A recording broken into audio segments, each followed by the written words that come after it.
Welcome back to Digital Image Processing lecture number 7. So we will be continuing our journey in domain transformations, which we started off with the Fourier transform and the discrete cosine transform in the last week.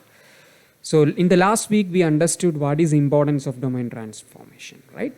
We can transform the image to a different domain to make it more concise, more information can be derived by doing that.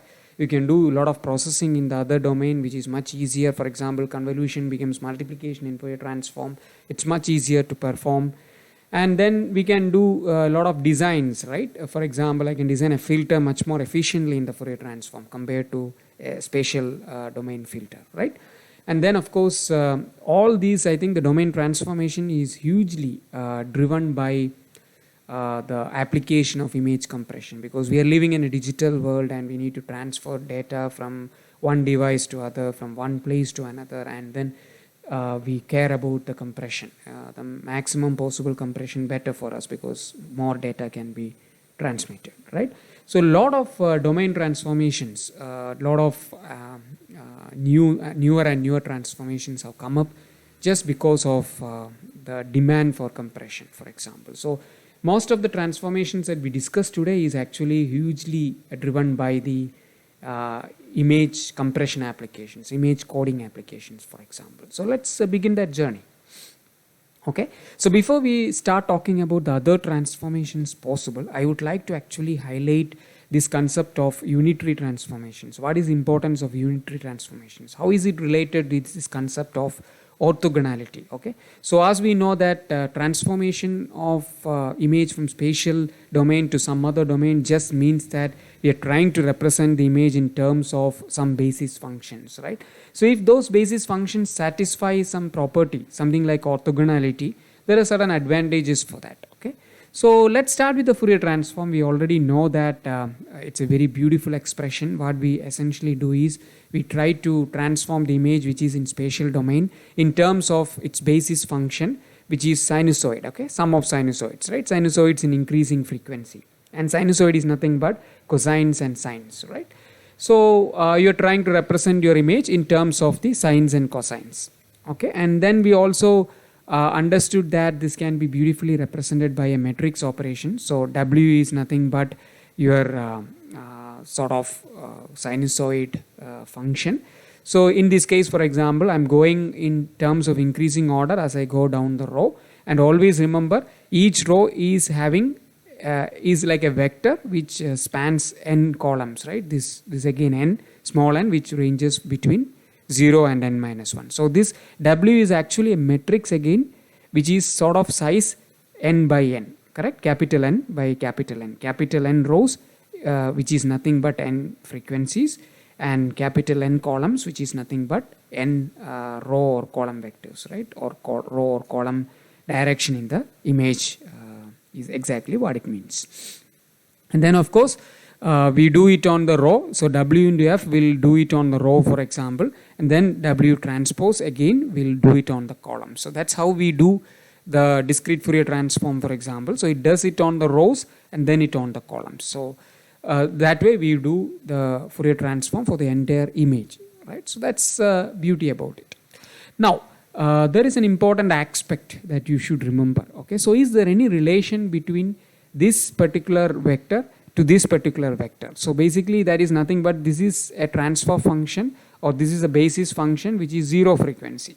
This is the transfer function which represents the next highest frequency, right? Basically 1 times n is what you have, then 2 times n you have. So these are basis vectors. Now are there any relation between them? And that is what actually I showed you very fast in the last lecture. Okay, so if I do sort of a what you call the cross product, right? So this is basically W into W transpose. If I do, I get something like an identity matrix which is scaled by a factor n. N is a scalar, so you can ignore it for a moment. So W into W transpose, obviously W is a complex, right? In the case of Fourier transform, it is a complex representation. That is why we take the complex conjugate. Otherwise it is nothing but W into W transpose. That's all. Okay, so if I take that, I get identity matrix, and that is very, very critical. So what is exactly happening when you do W into W transpose? Okay, so this is what exactly happens. So W is nothing but this particular, so let me use the pointer. Sorry. So this part, actually this representation is exactly what is W, right? And then this part is the transpose of that. Okay, so this is nothing but this guy. So here it's again complex, so that is why the minus sign became plus here. Okay, so let me discard the pen completely.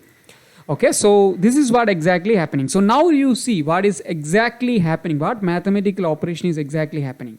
So this guy is sort of now correlated or sort of dot product with each of these, right?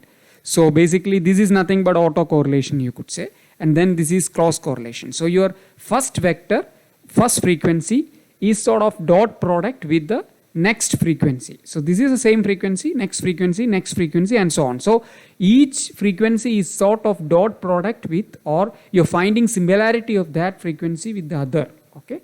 So in signal processing terms or in vector algebra terms, we call it as a dot product, right? So what essentially, when you do this operation, what essentially it means is that you are doing sort of dot product between that frequency and all other frequencies. Or in terms of basis function, if you want to generalize it, what exactly you're doing is you're basically doing a dot product within itself, that basis function itself, and all other basis functions. So it sort of spans the entire space, right, and the 2D space in this case. Okay, so what essentially then the result what you're getting?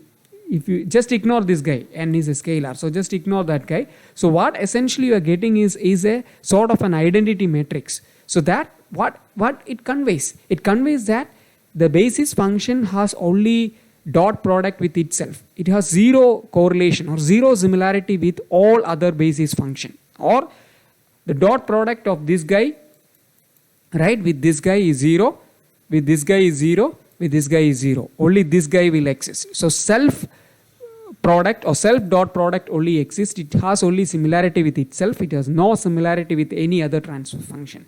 So that is the meaning of actually the unitary transformation, or inherently this actually means that this basis vector is orthogonal or sort of 90 degree to this basis vector. That is why cos 90 is 0. So there is no similarity between them and it is summing to 0. Okay, so that essentially conveys in this very beautiful matrix representation, or what we call as the unitary transformation. Okay, and there is an importance for that, because if you have orthogonality achieved, okay, I'm not going to the big details of that, but if orthogonality is achieved, what essentially you can, or what is advantage is that you have a unique representation, and then inverse of that is quite easy. As we already saw that in many cases, inverse is nothing but just the transpose of the matrix. You will definitely get, so if I do a transpose of this entire operation, I will end up in getting small f is nothing but W transpose. Okay, basically you can multiply on both sides and prove it, so I'm not going to do that.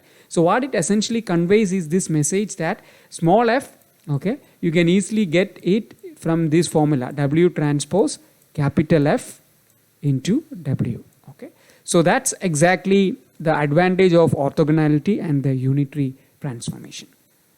Okay, so that sort of, I didn't specify that in a lot of details because I didn't want to confuse you, didn't want to get out of focus from what we essentially wanted to convey in the last lecture. But this is a small important aspect. It's really important actually, because if each basis vector is orthogonal to the other, they sort of carry a unique representation capability, and that is extremely important.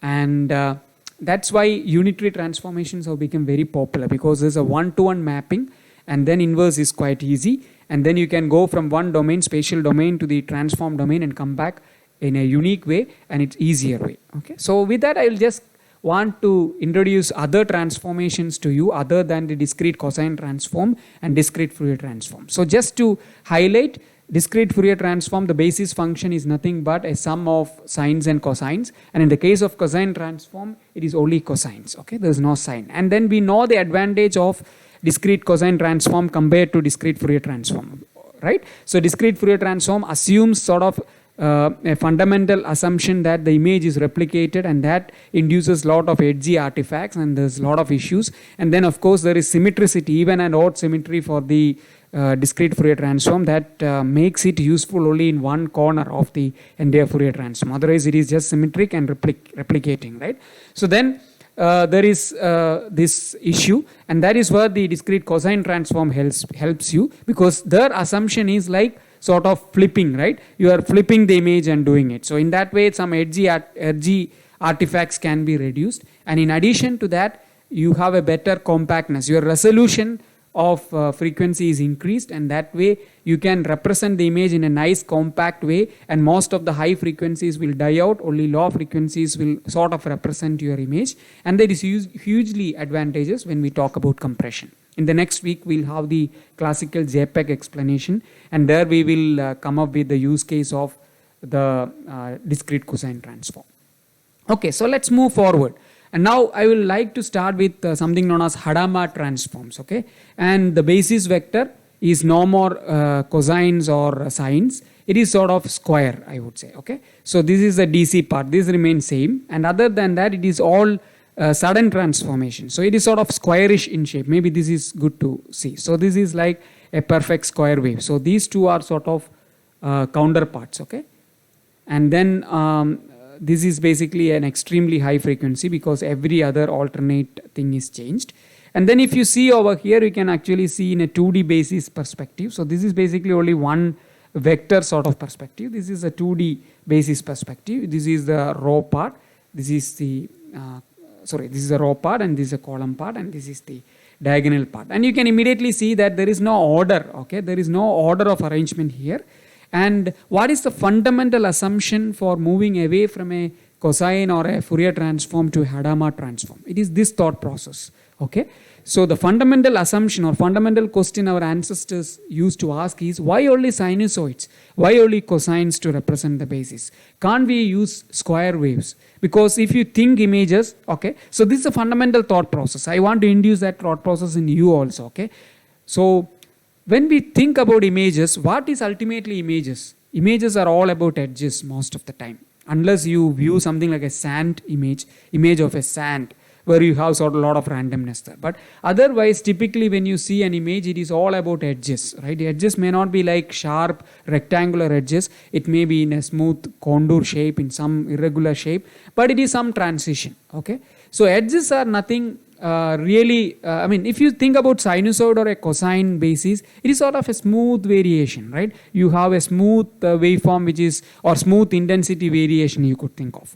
But then if you think sudden transitions in the image, they are not really captured nicely in the case of a cosine or a sinusoid transform, or a Fourier or a cosine transform. And that is why people thought about, why don't we come up with some way to represent the sudden transitions, and square wave is the best way to represent that, because square sort of represents or captures the sudden transitions beautifully, right? So this is where Hadamard transforms began. And here the only difference is, like, instead of sinusoid or a cosine waveform, I am going to use a square waveform, and that's what actually I was showing you over here, okay? And then if you want to see matrix representation, okay, so if you see the DFT matrix or the cosine matrix, there is some sort of pattern around it, some cosine waveform or a sinusoid waveform pattern around it. Hadamard is something like this, okay? So you have the 1, which is sort of the average value representation, and the opposite of that is 1 minus 1, that is the sudden transition representation. And then how I expand this to something like Hadamard of 8, it's quite easy. Actually, you may feel that this is quite messy, but it is not. If you see, this entire thing is nothing but H4, and this is again H4, this is again H4, and this guy is represented minus of H4, okay? So what is essentially what you have is H4, let me call it as H4. H4 is nothing but this guy, okay? And then you again have H4, okay? And then again you have H4, it is repeated, and here you have minus H4, okay? So if you treat this as matrix, that forms your Hadamard of H8. So this is basically, H4 is nothing but again you have this one, and this is again H4 here, and this is again H4 here, and then minus H4 is put here. And even if you see This expression also is same. This is like 1, 1, 1, right? That's what exactly you have. And then minus of that. That's what you are putting. So it's very, very easy. So that's the beauty about Hadamard transform. And again, basically, essentially, if you see this one, this is DC. This is sudden change, right? 1 minus 1, 1 minus 1 is sort of this representation. This basically only this much. And then you have 1, 1 minus 1 minus 1. That's what you're having here. So only this much. Okay, 1, 1 minus 1 minus 1. Okay, and then again 1 minus 1 minus 1 1. That's what you're having here. Sorry, only this much. Okay, so only this much. So 1 minus 1 minus 1 1, and that's what you're having here. Okay, so it's quite easy. And then you obviously, if I ask you to design Hadamard of 16, it is very easy. It is nothing but H8, right? H8, H8, and then minus H8. Sorry, I don't have a pen this week. I'm traveling this week, so I don't have a pen. Sorry for that. Please excuse me for that. So you put these H8 values here, you will get up H of 16, right? So you have H of 16 here, and that's very beautifully and easily represented here. Okay, so it's quite easy and not very difficult, and it's very beautiful. And where is it applied? It's important. Okay, so data encryption, compression algorithms like JPEG, XOR, MPEG 4, AVC, video compression applications, a lot of applications. I don't want to really go into all of them. You can search for it, you will find them. And all these, something which is very common. So all these cases, the image is having very sudden transition. So if image is having very smooth transition, if image is really having a lot of smooth transitions, this Hadamard transform way of compressing the image will miserably fail. And that is where I want to induce that thought process in all of you, that which transform that you choose is purely based on the type of the image that you want to work on. If the image is having a lot of sudden transitions, this is your friend. Okay. Otherwise, if you really confuse, you really don't have any option, you want to have a algorithm transform which universally works, then of course you have to go for Fourier transform or even cosine transforms. Okay. So this is how you choose a transform. So, and another interesting aspect, so you just, I mean, this is really interesting. Transpose of a Hadamard matrix is Hadamard matrix itself. You can verify it. Okay. So then, of course, how is a forward transform going to work? I'll just want to put again, the forward transform is again the same formula. This is not going to change. Okay. So it is sorry for that. Let me just start fresh. Sorry for that. So F is nothing but W, that is your Hadamard matrix or whatever matrix you want, and then your image, okay, and then transpose of your matrix. So in this case, these two are same, okay, so you really don't have to worry much. But what essentially you are doing is you are doing it on row wise or column wise, and then resultant of that you are doing the other one, okay. So this way is how you transform the image. So this equation doesn't change, this expression doesn't change irrespective of the transform that you are going to choose. Only thing that is going to change is your basis function. Okay, so in the DCT or DFT, you use the Fourier transform basis, sinusoid basis, or the cosine basis. In the Hadamard transform, you are going to use the square basis. Okay, so I'll just ignore it. And then, of course, as I said, really there is a sudden jump between these guys. There's no order here, and that is where there is something known as Walsh transforms. Okay, so Walsh transform is again purely Hadamard transform, but there is an order here. Okay, so what is order? This is how the Walsh transform. So Walsh Hadamard transform is very, very same. The only difference is like in Walsh transform, you have a regularity in it, you have an order in it. So you take the Hadamard transform, okay, so basically you start with the Hadamard matrix and then you obtain the number of sign changes, okay. So basically how many times the sign is changed. So then what you do is you order the rows in the ascending order of the number of sign changes. So let me go back a bit, okay, to the Hadamard transform. So you see over here, let's take this. Okay, number of sign changes is 0 because if you see row wise, I'm saying, okay, so just see row wise, it's all positive, so there is no sign change. So here, for example, 1 to minus 1 is one sign change, minus 1 to 1 is another sign change, 1 to minus 1 is again another sign change. So 1, 2, 3. So you have 3 sign changes here. Now here, 1 to 1, no sign change, 1 to minus 1, 1 sign change, minus 1 to minus 1, no sign change. So it is 1. Okay, now here 1 to minus 1 is 1 sign change, minus 1 to minus 1 no sign change, but minus 1 to 1 again 2 sign change. So this is the starting point. Now, as I said, you found out the number of sign changes. Now you order it in the order of increasing order of sign changes. So 1, 1, 1, 1 will not change. It is same. Okay. Now the least is this guy. 1, 1, minus 1, minus 1. Okay. And then this guy. 1, minus 1, minus 1, 1. And then last this guy. 1, minus 1, minus 1. Sorry. Let me just erase it. Okay. So 1 minus 1, 1 minus 1.